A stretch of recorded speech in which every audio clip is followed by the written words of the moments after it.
くそれが使命さその正義呼び覚ませ命をかけて熱い風受け止めろ永遠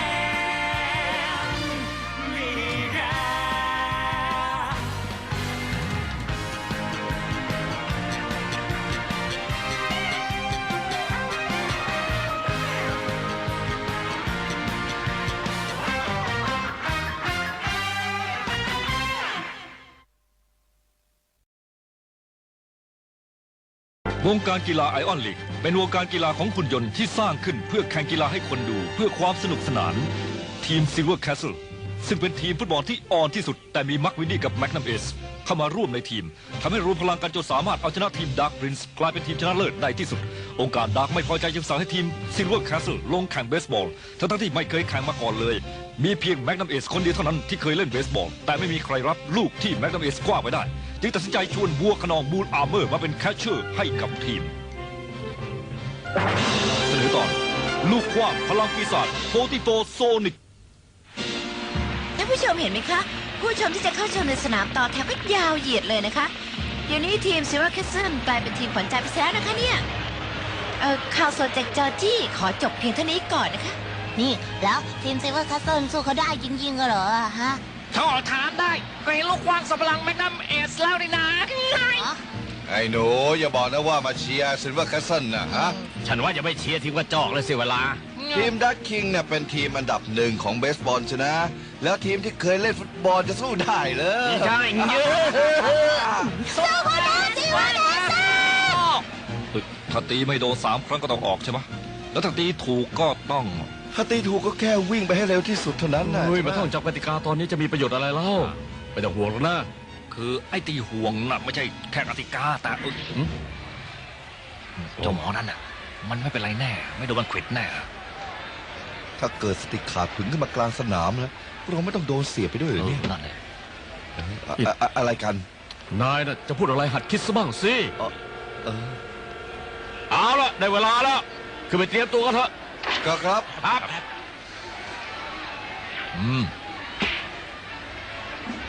คนที่รับลูกของฉันได้มีแต่นายคนเดียวเท่านั้นช่วยนายก็แล้วกันนะเสียศักดิ์ศรีชะมัดจ้าเลยที่พวกเราจะต้องมาแข่งกับพวกมือสมัครเล่นแบบเนี้ยช่างมันทันหน้าแบบนี้เราก็ชนะตั้งแต่ลูกแรกเล่ามันอย่างนั้นอยู่แล้ว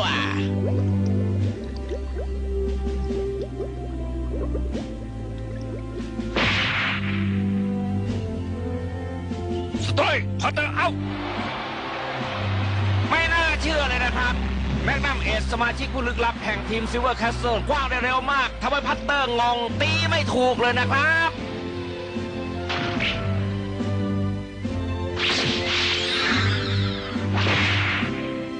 ตี3 ครั้งไม่โดนเลยสักลูกนะครับสำหรับทีมดาร์คคิงแล้วเพิ่งมีแมกนัมเอสนี่แหละครับที่ทำให้ตีไม่โดนเลยทั้ง3 ครั้งถึง2 รอบนะครับสงสัยวันนี้เตรียมมาไม่พร้อมละมั้งเอาละครับคนที่จะมาตีคนต่อไปคือโกลมาสสำหรับโกลมาสเป็นนักกีฬาไอออนลีกที่ได้ชื่อว่าน่ากลัวและโหดเหี้ยมที่สุดเลยครับแมกนัมเอสนี่แหละคว้างได้ไปเร็วนี่จะมีแกมาเป็นแคชเชอร์แบบนี้มันไปไหนไม่ไกลหรอกว่าไงนะให้วัวขนองมาเป็นแคชเชอร์แบบนี้ก็จบไปเสียแกว่าไงนะบลูอาร์เมอร์จะไปฟังมันตอนนี้ต้องสนใจจากการแข่งขันเท่านั้นนะเฮ้ยลูกอะไรช้าจริงๆนี่เดี๋ยวช้า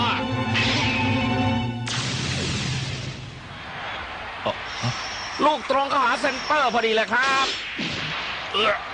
รับพลาดซะเองนะครับไม่น่าเชื่อเลยทีมที่เคยเล่นแต่ฟุตบอลจะมาเล่นเบสบอลสู้มืออาชีพได้ยังไงแกไม่วิ่งกับเขามากหรือไงจะเล่นนะมันต้องตั้งใจให้มากกว่านี้มาแล้วครับท่านผู้ชมโกลมาสนี่ถนัดเล่นรุนแรงจริงๆนะครับตอนนี้กำลังรอให้บอลกลับมาเอาละครับไปที่เบส3แล้วนี่รีบขึ้นสบายมากนั่งลงซี่จากวัวขนองจะได้เริ่มแล้วนะแมกนัมเอสโอ้โหพัตเตอร์คนที่4คือโกลอาร์มครับ ส่งสัญญาณว่าจะทำโฮมรันด้วยนะครับมายอดจริง ถ้ายังกว้างแต่ลูกกระจอกแบบนี้แล้วก็จะตีให้กระจุยไปเลย แต่ถ้าอยากจะเอาชนะฉันให้ได้ ต้องกว้างลูกแบบเต็มแรงเท่านั้นถึงจะทำได้ ว่าไงนะเบคนัมเอ็ดยังไม่ได้ใช้พลังเต็มที่อีกอย่างนั้นเหรอเนี่ย มันดูออกเหรอเนี่ย โค้ชครับ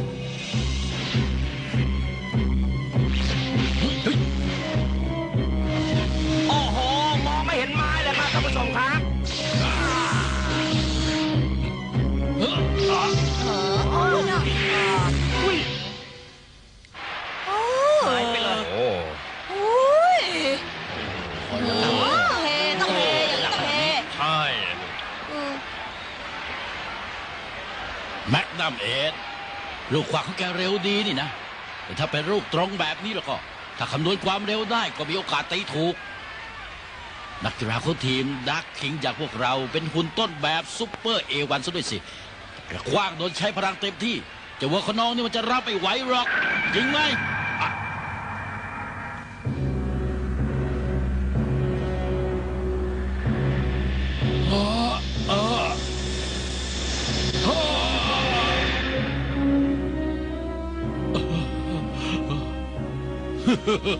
น่าสมเพชจริงๆ ที่คอยห่วงแต่แค่เชื่อต้องใช้พลังที่แท้จริงของตัวเองไม่ได้ เอาละครับดาร์คคิงยังคงบุกต่อไปไม่ยั้งมือละครับ แค่ตีให้โดนมันง่ายนิดเดียวอ่ะ แม็กนัมใช้พลังฟาดให้เต็มที่เลยไม่ต้องห่วง ไม่ได้หรอก ถ้าใช้ลูกนั้นตอนนี้แล้วก็บูลอัลเมอร์ต้องพังแน่ๆต้องรอโอกาสอีกนิด โอ้ยว้ายทีมดาร์คคิงเริ่มเล่นสกปรกตามที่ตัวเองถนัดกันอีกแล้วนะครับท่านผู้ชมครับแม่มันจริงๆ ว่าแต่ทีมซิลเวอร์แคสเซิลอ่อนจริงๆนะครับ เพราะเราแท้ๆเพราะเรามีพลังไม่พอแม็กนัมเอ็ดถึงใช้พลังเต็มที่ไม่ได้ แย่จริง โอ้โหริวเคนแห่งทีมซิลเวอร์แคสเซิลใช้นิ้วรับลูกแทนนะครับแบบนี้ถือเป็นฟาวล์นะครับ แต่ว่ารอบแรกก็ทำคะแนนห่างกันถึง 11 แต้มแบบนี้ ถ้าเป็นผมคงจะมุดดินไปแล้วนะครับ ๆเรารับลูกดูบ้างสิ ลูกขวงสว่านเจนโนไซเย้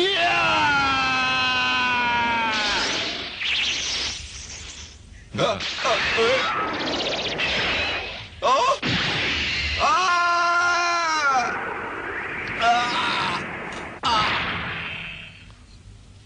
อ๋อนี่มันเน็ตบอลนี่เนอะไม่ใช่หรอก โดนไม้ก็ต้องถือเป็นลูกฟาวล์ ว่าไงล่ะเพิ่ง2 สไตล์เท่านั้นเองนะพวก ไม่ไหว แบบนี้แข่งกันไปก็มีแต่แพ้เท่านั้น ไม่เป็นไรยืนไหวใจรอไปถึงไหน ทุกคนฟังให้ดี อย่าไปรับลูกนั้นเป็นเด็ดขาด ถ้าขืนไปรับก็มีแต่จะเสี่ยงเท่านั้น แล้วจะให้เราดูเฉยๆอย่างนั้นเหรอครับ อดทนจนกว่าจะมีทางแก้ก็แล้วกัน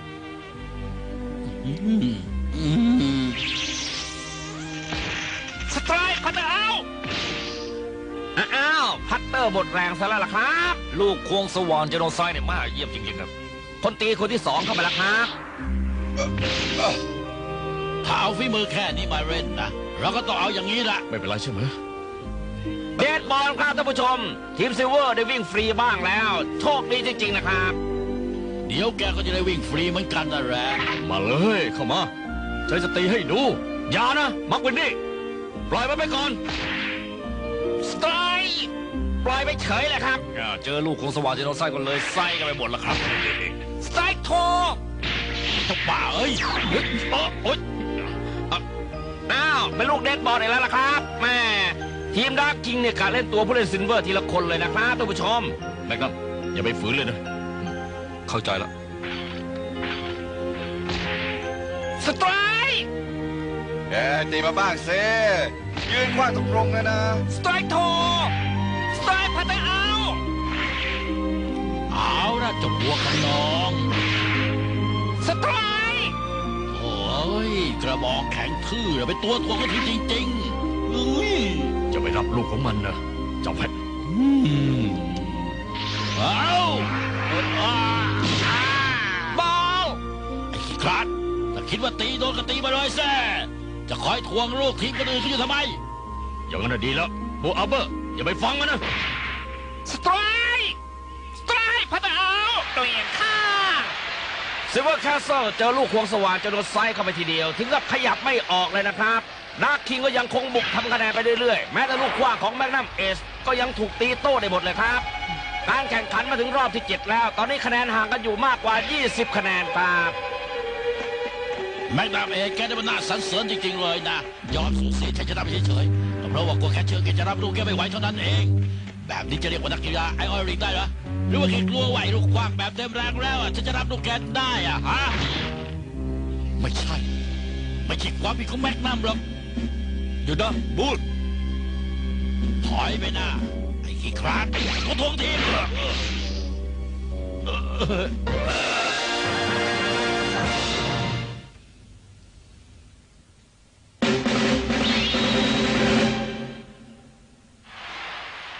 มีเดดบอล3 ครั้งแล้วนะครับ ผู้เล่นของทีมซิลเวอร์แคสเซิลถ้าจะแย่แล้วครับท่านผู้ชม แต่ก็สมน้ำหน้าแล้วล่ะครับ ไม่เคยเห็นการแข่งขันเบสบอลกับทีมไหนเซอร์ซ่าขนาดนี้มาก่อนเลย คราวนี้ก็ไม่ได้คะแนนเลย 3 คนแล้วนะครับ มักวินดี้ก็เหมือนกันแม้แต่แมกนัมเอสก็เป็นไปด้วยนะครับสไตล์พัทเอา ขอร้องเธอไม่นำเอ็ดลูกต่อไปใช้พลังเต็มที่คว้างมาเลยฉันจะรับไปดูเองนะเชื่อฉันสิ ไม่ได้หรอกฉันไม่อยากทำลายนาย เดี๋ยวก่อนสิไม่นำเอ็ดเดี๋ยวก่อน แต่มันมีอยู่ทางเดียวเท่านั้นน่ะคือทำให้เขาของนายหักลงมาด้านหน้า ให้ได้เพิ่มพลังเต็มที่เหมือนกันนายถึงจะรับลูก44โซนิกที่ใช้พลังเต็มที่ของฉันได้ หักเขาของฉันมาด้านหน้าเหรอ เดี๋ยวถ้าหักเขาก็ลงมาบูราเมอร์มีอารวาสแย่เหรอ แม้แต่พวกเดียวกันจะกระจุยเลยนะ อย่าลืม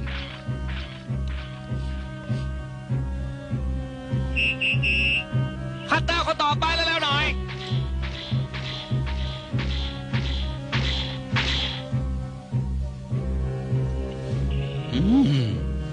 มาเลย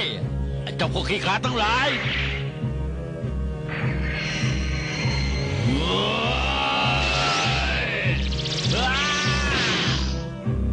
เจ้าพวกขี้ขลาดถ้ามันโดนแล้วหันเบี่ยงออกไปสมัครเซ่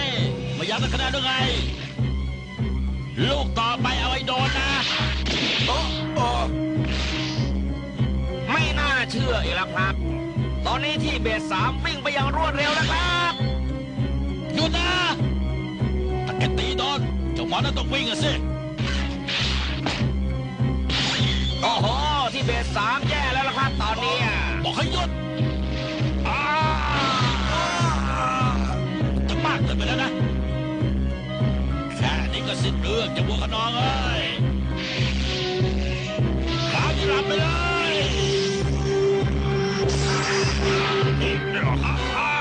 เอาฮะ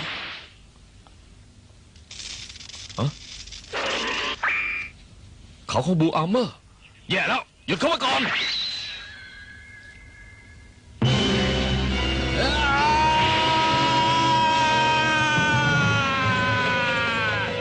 ทนไม่ไหวแล้วพวกมันทำให้วงการกีฬาให้ออริต้องแปดเปื้อนยกเท่าไรไม่ได้ต่อไปแล้ว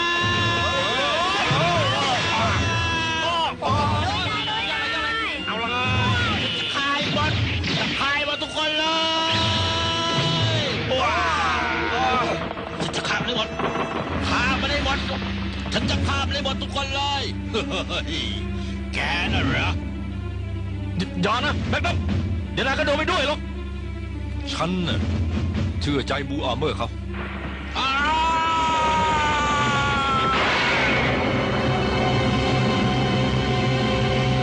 แม็กนัม บูล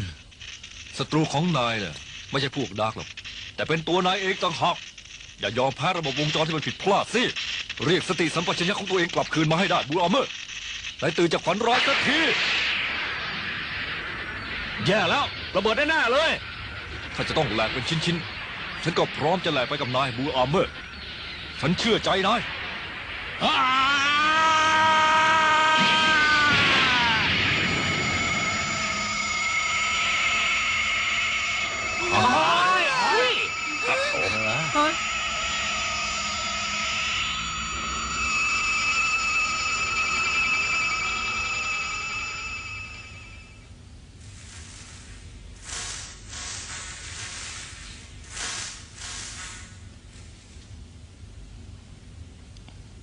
น้อย อืม อ๋อตาเล่น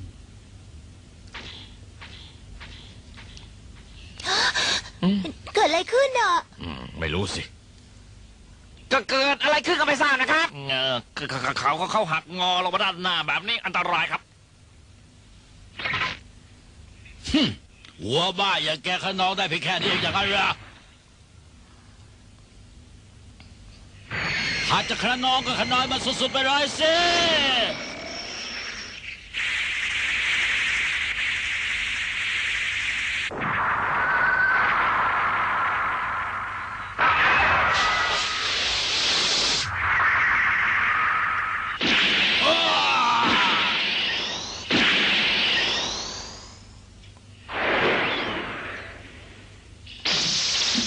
โอ้ไม่น่าเชื่อจริงๆเลยครับตีลูกโฮมรันได้นะครับ ออกไปนอกสนามเลยครับ ลูกควงสว่านเจโนไซด์ของโกอามีคนทำลายได้สำหรับท่านผู้ชมครับ ปาฏิหาริย์จริงๆครับต้องเป็นความฝันแต่ฝันร้ายซะด้วยครับท่านผู้ชม ทีมนักทีมนี้ เชื่ เล่น อ ดี เพิ่งเคยเห็นครั้งแรกเลยเนี่ย ไม่ไหวเลยดาคินเสียเวลามาดูเปล่าเลยเสียเงินเปล่า ชนะแล้ว แล้วเกิดใหม่แล้ว เกิดใหม่มาเป็นนักกีฬาไอออนลีกที่แท้จริง เราไม่ใช่หัวขนองอีกต่อไปแล้วดีใจจัง ใจยังเลยเราที่ไหนแล้ว ยอดเลยเก่งจริง แมกนัมเอส บูลออเบอร์คราวหน้าเราต้องเอาคืนบ้างนะ ได้เลย ยอดไปเลย หายได้ยังไงนะเนี่ย คงเป็นเพราะว่าพลังของแมกนัมเอสกับบูอาร์เมอร์รวมเป็นหนึ่งเดียวกัน แล้วโปรแกรมที่เสียอยู่ก็เลยตัดวงจรไปเลยนะสิ เหรอ จริงเหรอคะเนี่ย นึกเอา ฮะ แล้วก็มาถึงรอบที่ 9 นะครับ ทีมดาร์กนำมาตลอด แต่ตอนนี้ทีมซิลเวอร์ตีไข่แตกบ้างแล้ว จริงๆครับท่านผู้ชมขอโทษที่ให้รอนานนะโกอาร์ม คอยดูนะ แกจะต้องถูกอัดจนลุกไม่ขึ้นมารับลูกของฉันไม่ไหวเลยทีเดียวคอยดู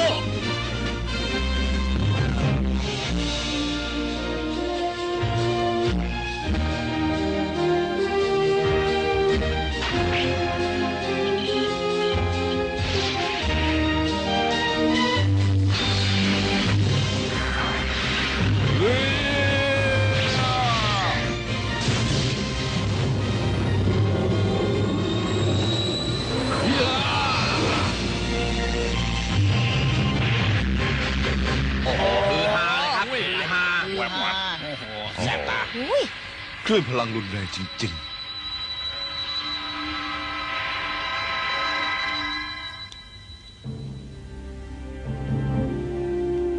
รับได้แล้ว เรารับได้แล้วลูกขวากที่ใช้พลังเต็มที่ของแมกนัมเอส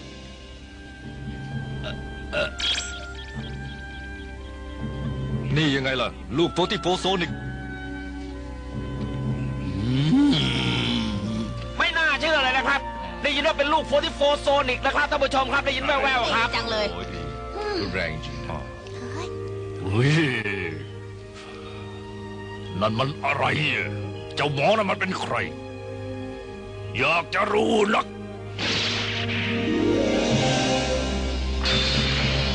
เย้เฮ้ย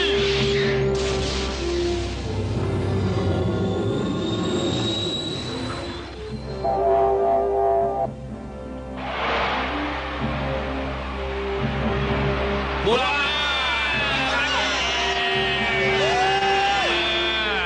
แบบนี้ต้องเรียกว่าเหลือเชื่อแล้วล่ะครับ ทีมซิลเวอร์แคสเซิลแพ้อยู่ถึง 22 แต้มแต่เรียกเสียงเชียร์ของผู้ชมในสนามดังสนั่นเลยนะครับ ถึงจะแพ้อยู่ถึง 22 แต้ม แต่เราก็ชนะใจคนดู แค่นี้ก็พอใจ แบบนี้ก็ถ้าเกิดเราเป็นฝ่ายชนะล่ะจริงนะ ก็ว่าอย่างนั้นละมั้ง เอ๊ะว้าวแมงนาเรว้าว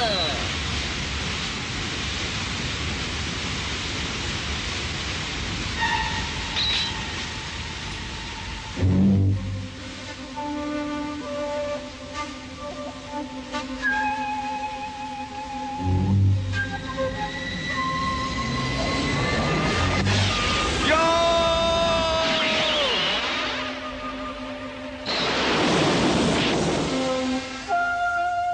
แมกนัมเอสถ้า าเรายังเอาชนะมันไม่ได้ คมดาบของเราก็ยังไม่สงบหรอก